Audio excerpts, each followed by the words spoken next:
Nay, mahal niyo ang puno? Mahal na mahal. Ibibigay ko sa kanya ang aking masamang kalakasan at yung lakas ko ay magpalit kami. Magiging healthy ako.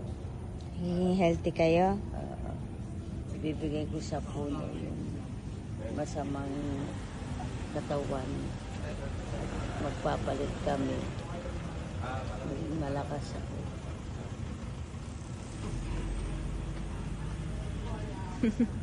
Cute niya, Nay. Ipasa mo yan sa akin. Iba-vlog ko yan. Lagyan ko lang naman yan ng sound.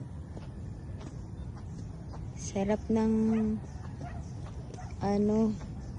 Ikaw, yapos. Tama na yun. Yapos. Ano masasabi niyo? Gumanda ang aking pakiramdam. Kanina, parang sabi mo, wag na akong tutuloy dahil masama ang panlasa. Ngayon, gumanda ang aking pakiramdam.